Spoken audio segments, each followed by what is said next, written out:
Hello, River Rats! This video is intended as a river camp guide to anyone interested in a multi-day trip on the Lower San Juan River in Utah. Throughout the video, I will reference camp names and river mileage, so if you want to follow along, use a copy of the RiverMaps guide for this section. I am using the 2017 third edition of this guide. It is important to note that this section of river, from Mexican Hat to Clay Hills, is managed by the Bureau of Land Management, and anyone who launches a river trip in any form is required to obtain a permit during the summer season. That permit actually only gives you access to everything on River Right. River Left is tribal land, and if you want to camp on River Left or go on any hikes on River Left, you're required to also obtain the applicable permits from the Navajo Nation. And as to that, no one in our group had a Navajo permit, so therefore all of the footage for the camps on River Left is taken from the river. So let's get started. The Mexican Hat boat launch is quite near the highway, and actually in walking distance if you are using any of the shuttle services in town. The ramp does have pit toilets and a trash bin, however no water is available. Also, you aren't allowed to camp at the put-in, so for pre-launch camping, I highly recommend heading up to the rim to Gooseneck State Park. You will have amazing views of the river, and you will be able to see what you'll be rafting through in the next few days.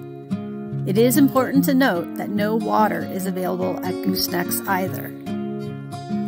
The ramp itself is very large and should be able to handle at least 3 large groups quite easily.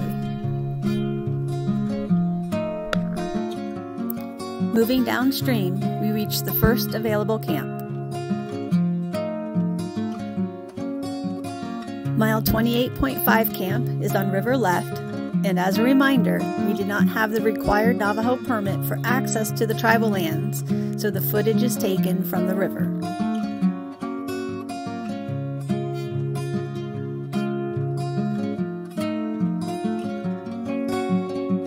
The next camp is 28.7 Mile Camp on River Left. This is the first camp of a few along this corridor that I was unable to locate. Many of the camps, especially on River Left, are unused and quite overgrown. So we will continue on to Pontiac Wash Camp on River Left. This camp is just downstream of the mouth of a side canyon that drains a Superfund cleanup site. The old Mexican Hat uranium mill was located just 1.5 miles up the wash.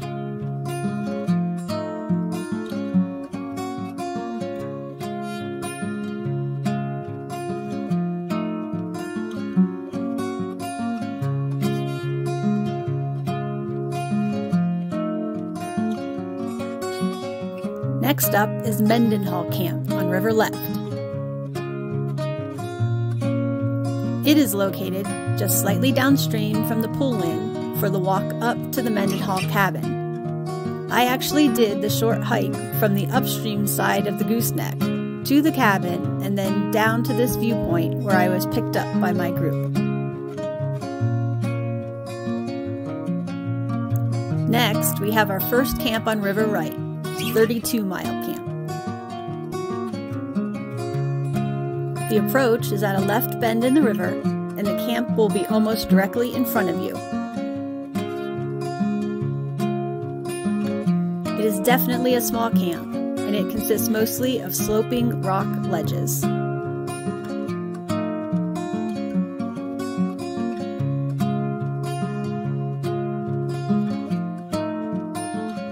Just a mile downstream is the first medium-sized camp on River Right, Tabernacle Camp. The approach is on the inside edge of a right turn in the canyon.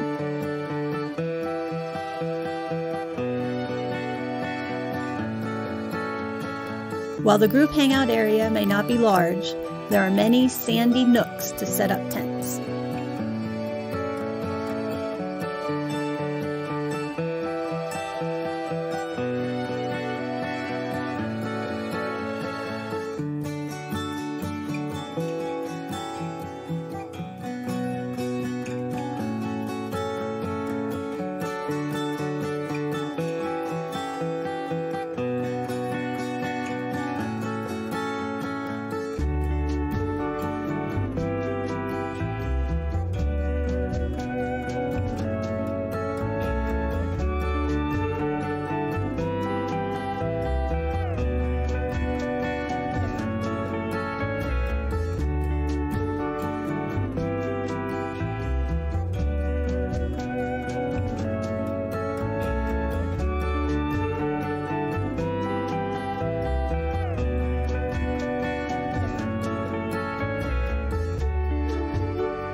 Continuing downstream, we arrive at 35.4 Mile Camp on River Left.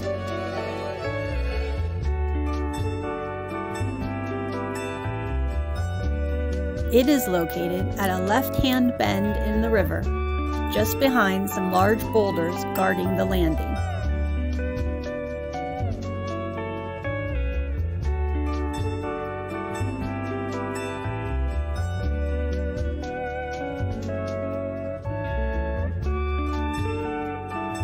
Leaving 35.4 Mile Camp, we head toward 37 Mile Camp on River Right.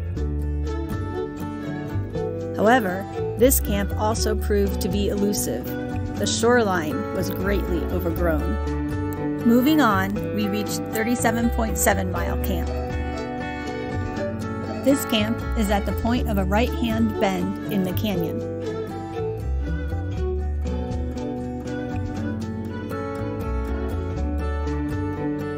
Once above the high water mark, the camp opens up to a very large sandy area.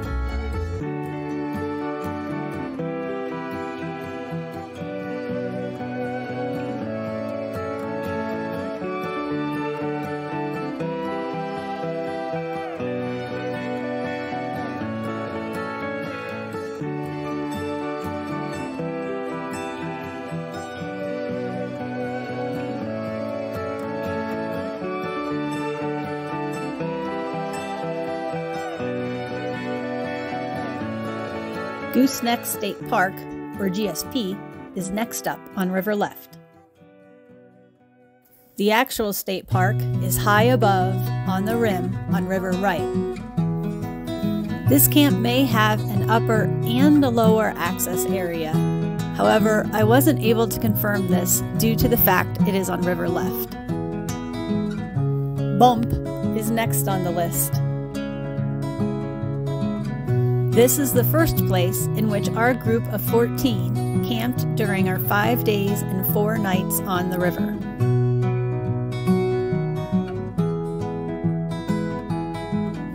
Besides the fact that Bump is simply fun to say, the camp met all our needs quite well. It has a large group area, plenty of room for tents, and easy access to the boats.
And now we've reached 42.3 Mile Camp on River Left.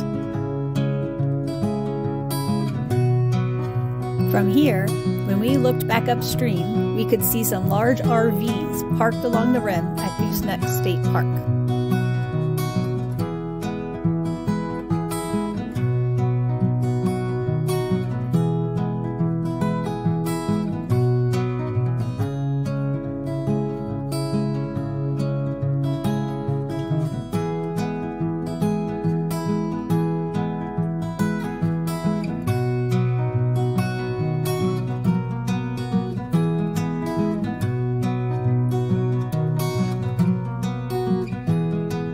Just a little over half a mile downstream is 42.9 Mile Camp.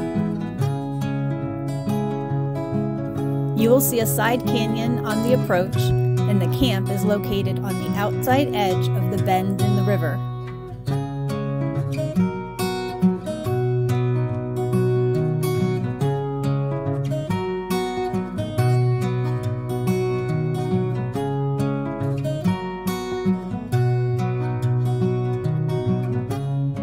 False Honaker is a large camp on River Left at a left-hand bend in the river. While it may seem like the landing is at the upstream bend, continue down around the corner. As we float by, notice the sandbars and rock garden along the shore on the upstream approach.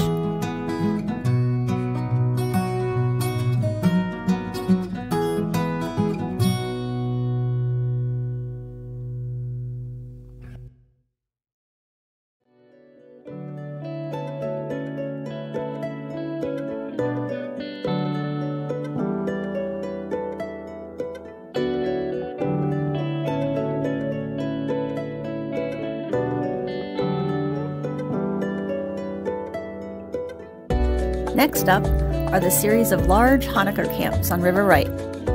Each of them allow easy access to the Honaker Trail.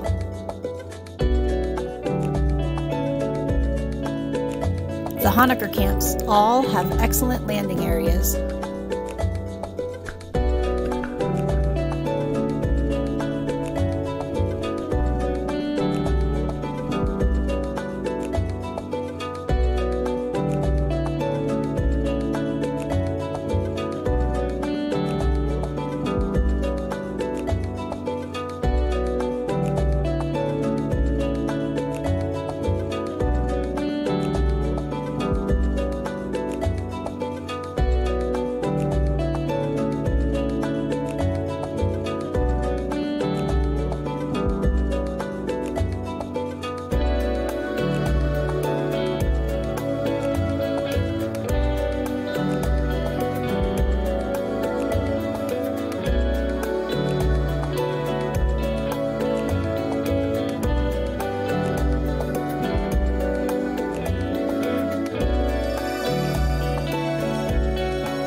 Immediately downstream is Honaker Camp.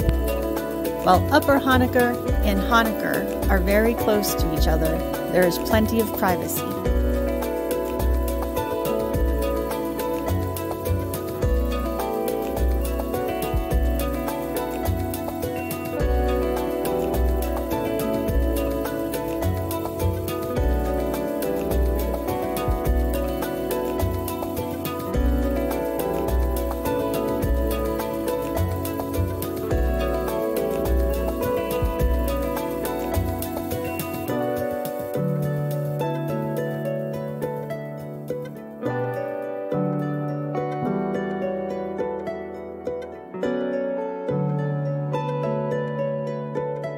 And last in the series of camps on the Honaker Formation is Juniper Camp.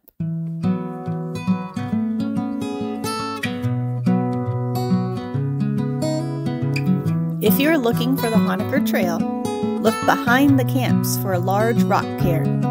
From there, the trail consists of a series of long switchbacks up the canyon wall.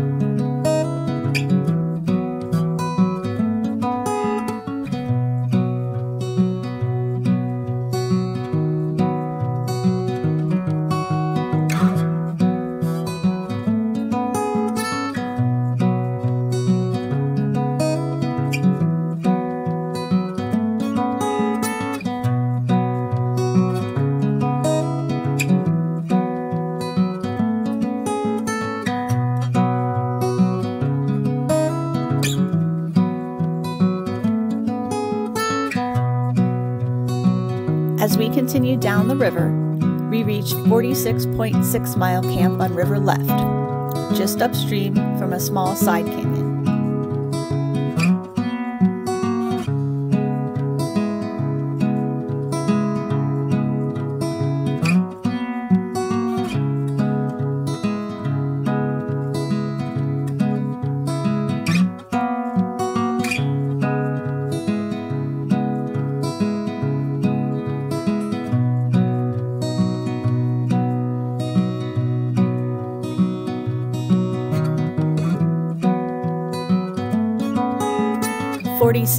.7 Mile Camp the downstream edge of the side canyon on River Left.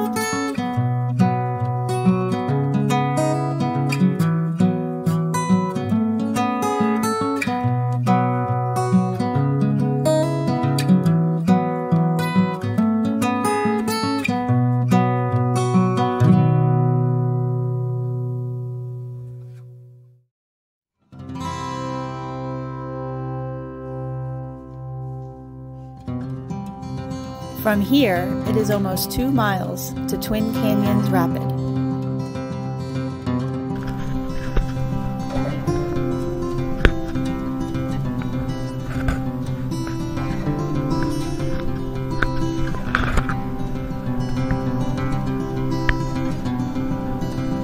From the bottom of the rapid, you can see the landing for Twin Canyons Camp immediately in front of you on River Right.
We move downstream once again to 49.7 Mile Camp on River Left.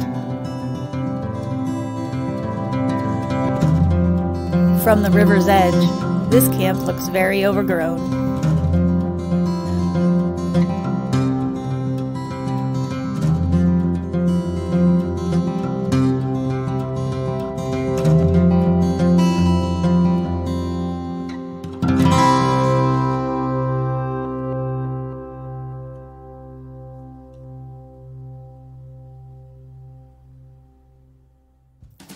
.7 Mile Camp is a mile down on River Right. It is at the bottom of a small riffle.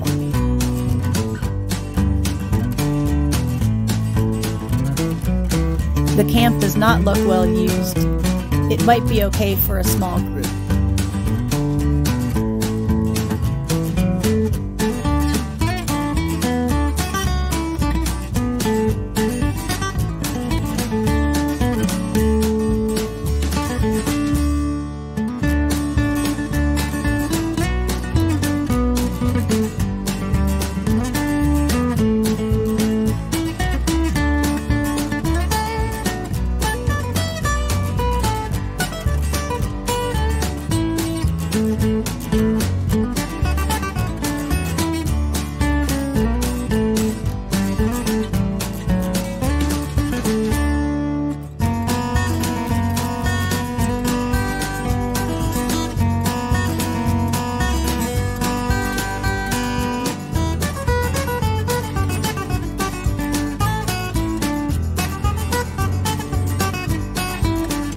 Now we move 2 miles downstream to Ross Rapid.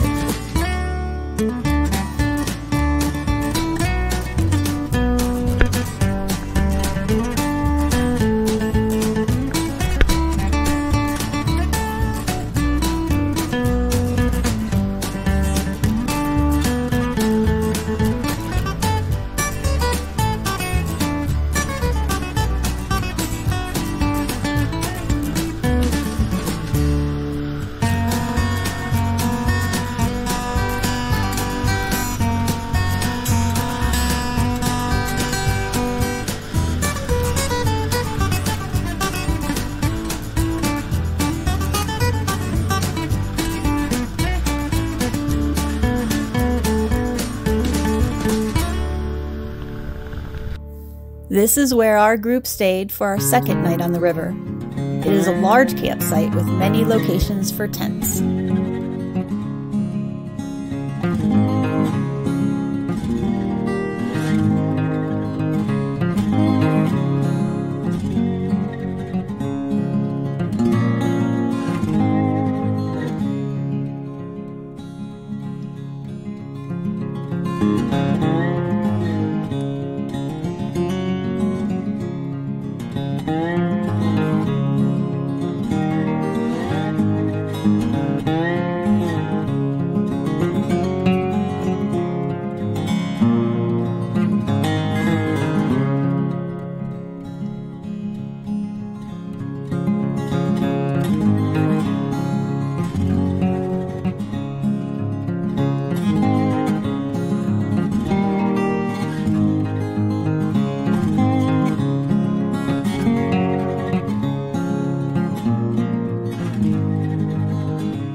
And I would be remiss if I didn't show you one of the most important things at camp, the view from the groover.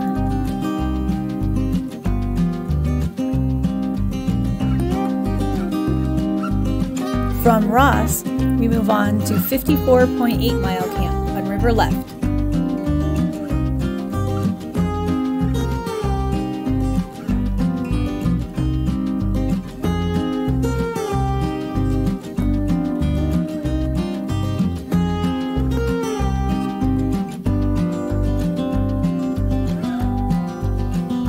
At False John's, there is a large boulder in the middle of the river, which serves as a marker for this camp.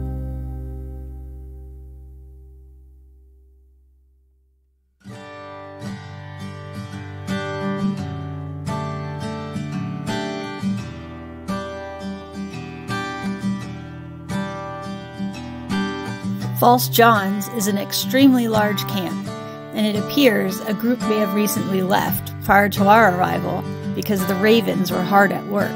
They were not happy with my intrusion.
The 58-mile camps are on opposite sides of the river.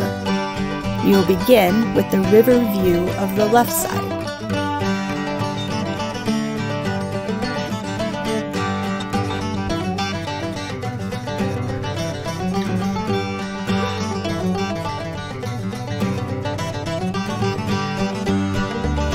And we continue immediately into the walkthrough of the right side.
Now we head downstream to Johns Canyon.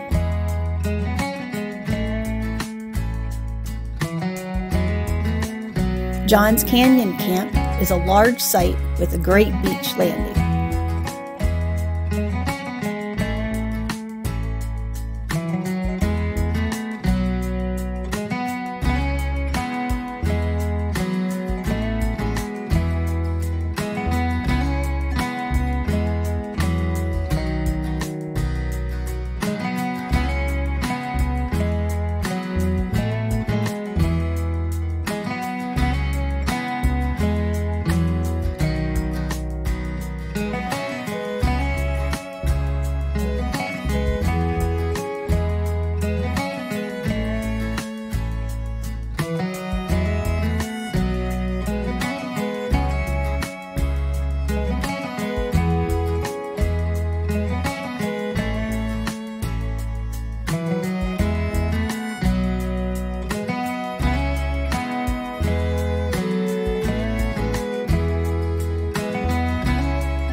To reach Lower Johns Camp, you first must row around the debris fan on River Right.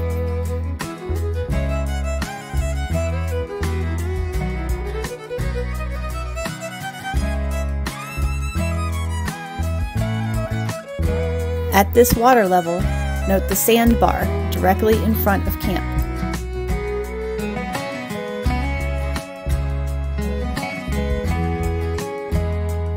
This is also a large, expansive site.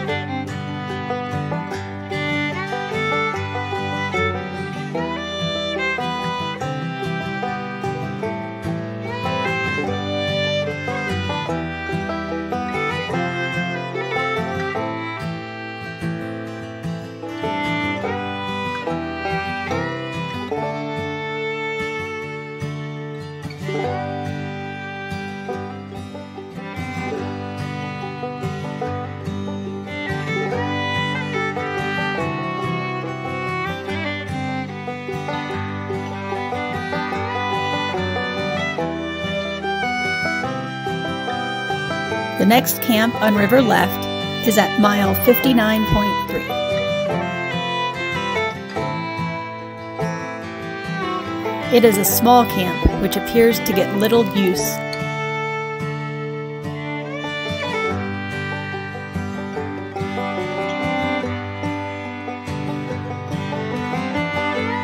From this point until Government Rapid, the camps are very difficult to locate or greatly overgrown.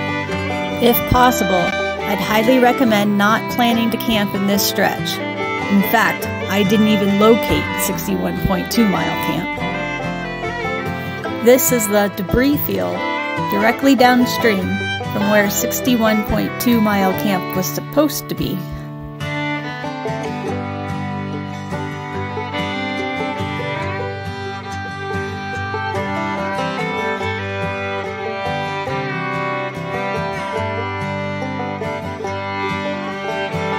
I did manage to find 61.5 Mile Camp, and it is worth noting that at this water level, there is another area just a 1/10 of a mile upstream that could be used as a camp in a pinch.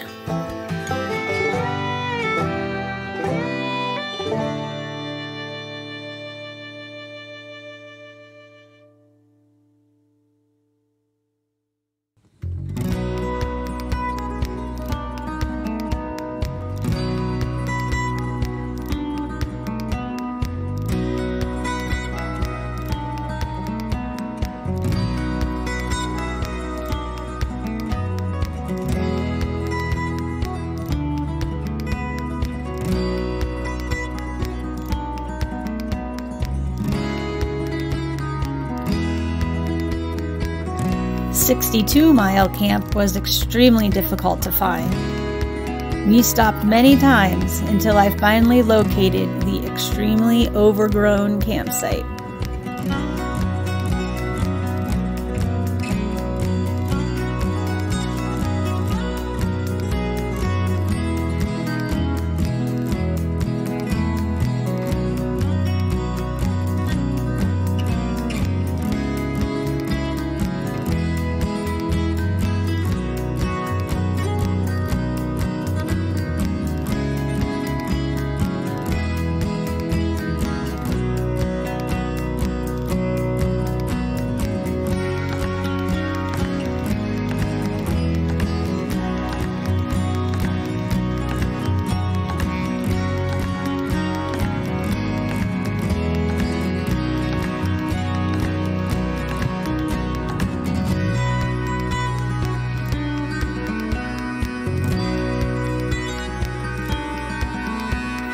After the series of terrible camps, I had high hopes for Furnace Flats.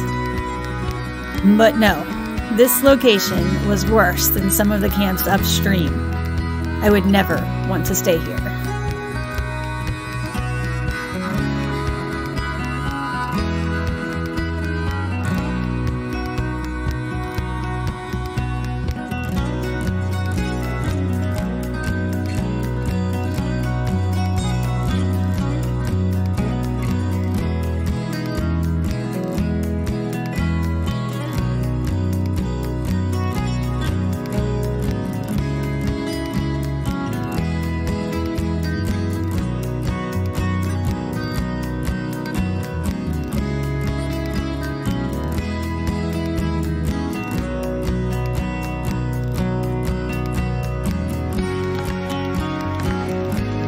And so, we finally reached the biggest rapid in this stretch of the Lower San Juan, Government Rapid.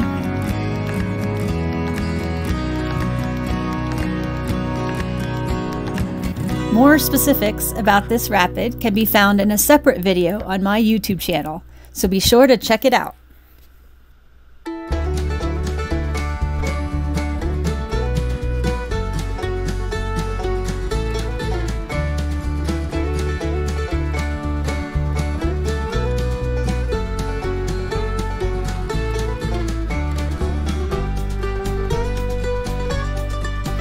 And in my excitement of gathering all the footage from Government Rapid, I completely forgot to take footage of Government Camp. My apologies for missing that. A very important point to make here is that all of the camps from here until takeout are by reservation only. They are reservable as soon as you are notified that you are awarded a permit. The first in a series of reservable camps is Slickhorn A at mile 66.2.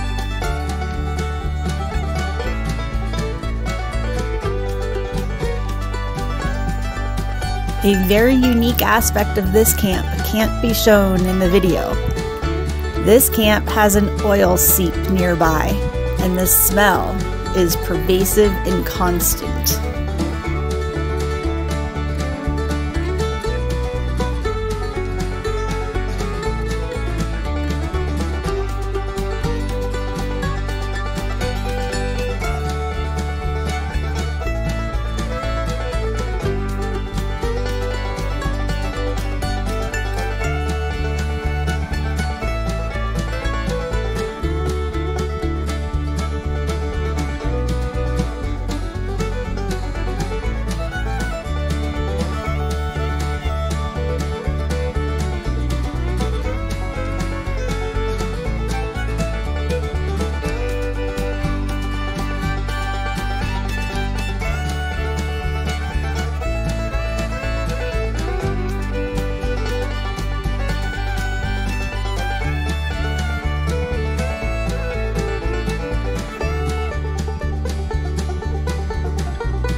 Our group stayed here for our third night on the river, so of course, I also get to show you the view from the groover.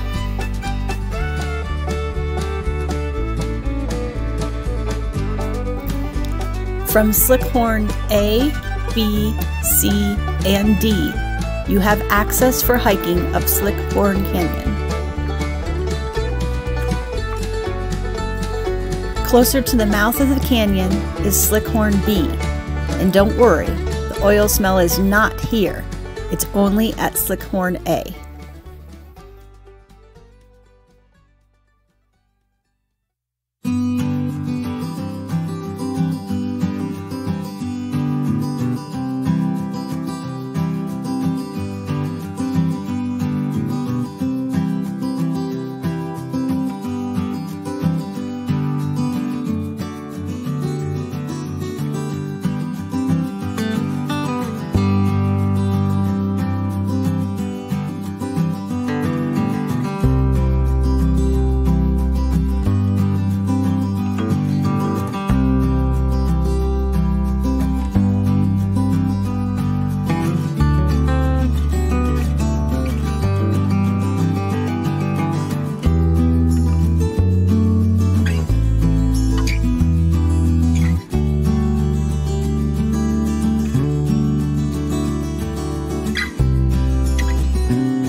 sandbar in the middle.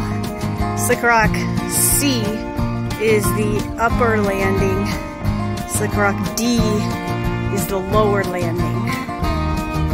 D is not good access at this CFS. And don't let this channel to D fool you. Here's the channel. And the water is only up to my ankles. And it even gets shallower if you try to go out the other end. Slickhorn E is on river left and does not have access to the hike up Slickhorn Canyon.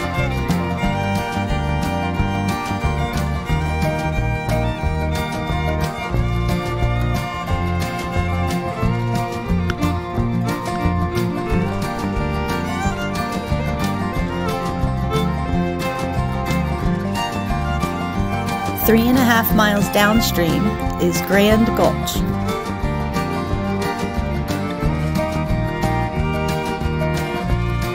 You will see a large side canyon entering from the right. This camp was occupied, so I didn't walk through it, but the river footage still provides a good idea of what this amazing camp looks like.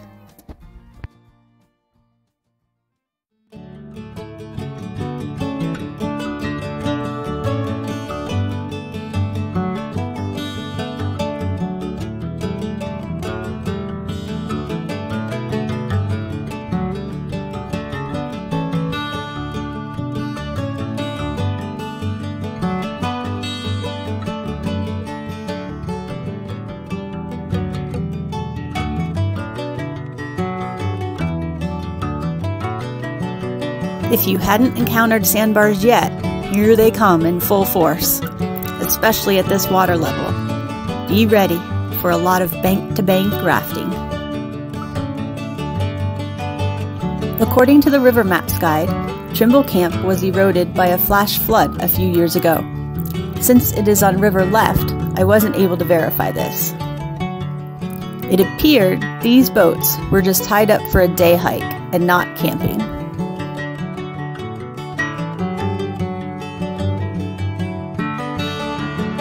The second to last camp in this stretch of the canyon is located on river left at the mouth of a large wash.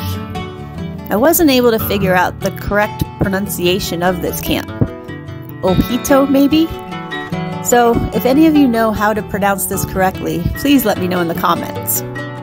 Either way, in my process of searching for the correct pronunciation, I did learn something cool. The word means moonlight water. And finally, the last camp is Steer Gulch on river right. Note the very large sandbar directly in front of camp. It is best to reach the landing site by entering downstream of the mud bar.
At this water level, this site does not have good boat access.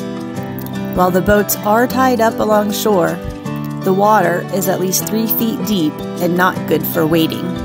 One slip and you're going in.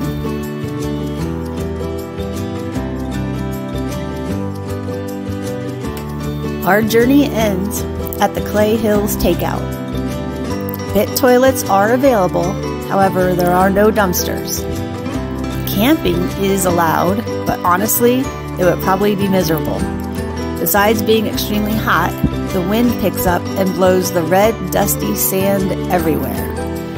I recommend driving 2 hours back toward Blanding, Utah, and either stay in a hotel there or continue 10 minutes north and camp at Devil's Canyon Campground. The road out of Clay Hills is graded dirt and should be accessible by a front-wheel drive vehicle.